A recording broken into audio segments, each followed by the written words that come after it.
Um alerta da Academia Real de Engenharia do Reino Unido causa preocupação ao redor do mundo. Uma super tempestade solar pode atingir a Terra a qualquer momento. A previsão assusta porque os cientistas só vão saber 30 minutos antes. O efeito pode ser devastador.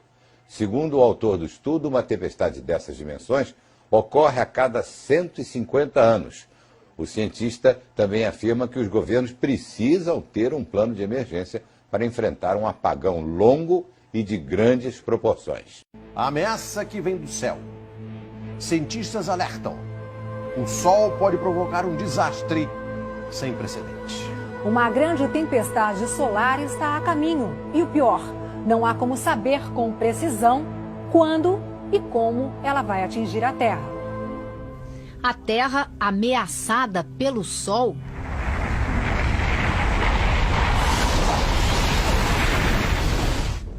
Será que a imaginação dos estúdios de Hollywood tem alguma base na realidade?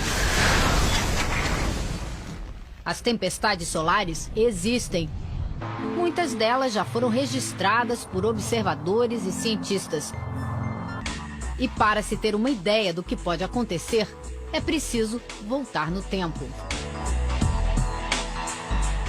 Em 1859, a Terra foi atingida por uma tempestade solar tão intensa que operadores de telégrafos levaram choques violentos. As máquinas pifaram e, em muitos casos, os papéis que estavam nos telégrafos pegaram fogo.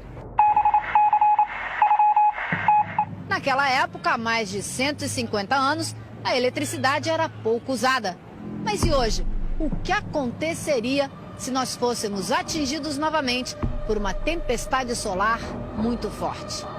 Você pode ter mesmo queda, perda de sinal de GPS, telefonia, transmissão de energia elétrica, comunicação, pode ficar sem comunicação na Terra. Um pouco do impacto já foi registrado em tempos recentes. Em março de 1989, 6 milhões de canadenses ficaram sem luz por mais de 9 horas.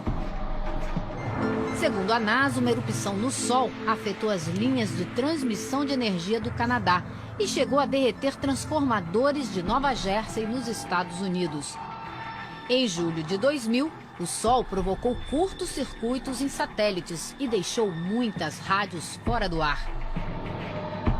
Jeffrey Oish é astrofísico do Museu de História Natural de Nova York. Ele explica que o Sol é uma estrela formada por gases superquentes em constante movimento. No interior, ele é bastante estável. Mas na superfície é bem diferente. Acontecem explosões que liberam uma grande quantidade de energia e expulsam material na atmosfera, as chamadas tempestades solares. Jeffrey dá um exemplo. É como se você fosse torcendo um elástico, torcendo até ele arrebentar. Se o material expulso do Sol for lançado com força total em direção à Terra, ele vai causar estragos. Nesta semana, um dos maiores jornais do mundo, o The New York Times, advertiu em sua manchete: previsão para tempestade solar, uma pequena chance de destruição. O motivo é que nos últimos meses o Sol chegou ao pico de um ciclo. O Sol, ele passa por ciclos de aproximadamente 11 anos de duração, onde você tem máximos e mínimos da atividade solar, que podem ser quantificados por meio de uma contagem do número de manchas solares. Estamos chegando perto do máximo. Então, toda vez que a gente chega perto do máximo do ciclo, existe essa expectativa de que possa acontecer fortes tempestades magnéticas. As manchas solares significam alterações nas condições de temperatura e pressão dos gases do Sol. Quanto mais manchas, mais chances de tempestades.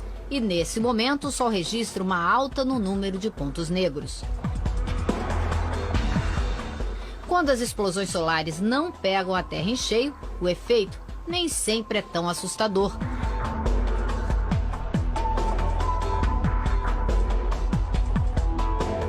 Pode ser um show de luzes no céu, como esse, a conhecida aurora boreal. Prever se as tempestades vão acontecer ou quando vão acontecer ainda é impossível. Não dá para prever o evento. Dá para prever o ciclo, o período em que você vai ter mais eventos e menos eventos, né? Mas o evento é completamente imprevisível, é como um terremoto. Os mais pessimistas temem que transformadores de energia sejam afetados e um efeito cascata deixe 2 ou até 3 continentes totalmente às escuras por mais de um mês. Muitos americanos já se preparam. Jason Charles faz parte de um grupo de alarmistas prevenidos. Ele acha muito provável ter que enfrentar um longo período sem energia. E imagina até que a falta de luz pode afetar a economia e provocar o caos aqui na Terra. Medical kit, fire starting kit. Por isso, ele estoca de tudo. Another headlamp. That's ramen noodle. Ele está sempre pronto também para fugir de Nova York com a mulher e as filhas se a situação ficar muito complicada. There goes the headlight.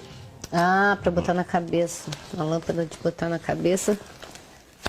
Para ficar com a mão livre para poder mexer nas coisas e andar no escuro. Jason diz que a família pode viver dessa mochila por mais de uma semana. É muito pesada. Para gente como Jason, não saber quando a tempestade vai chegar é o mais assustador. Se as pessoas já erram a previsão do tempo aqui na Terra, imagine uma previsão do clima espacial, que é muito mais difícil você conseguir dados precisos, porque a gente tem que usar os satélites e é muito mais complicado. Nós não conhecemos tão bem, não estamos estudando esses fenômenos há tanto tempo quanto estudamos a atmosfera, então é um sistema bastante complicado. Hoje em dia, muitos satélites observam o Sol e eles têm a missão de divulgar o que acontece para operadores de hidrelétricas, redes de distribuição de energia e administradores de oleodutos. Assim, é possível tentar se prevenir. Segundo Jeffrey Oish, teremos pouco mais de 8 horas até a tempestade solar atingir a Terra. E o cientista acha que nós vamos sofrer com uma grande tempestade nos próximos meses ou semanas? Ele não arrisca uma previsão, mas acha melhor pensarmos também em outras maneiras por onde o desastre pode chegar. A quantidade de material que uma tempestade solar lançaria na nossa direção é de cerca de 100 milhões de toneladas. Mais ou menos a mesma quantidade de dióxido de carbono que lançamos na atmosfera todos os dias com nossas máquinas e carros. Para ele, deveríamos estar muito mais preocupados com as consequências do aquecimento global do que com os estragos de uma tempestade solar. Disso, o homem pode cuidar. Já a fúria da natureza, por enquanto, permanece imprevisível.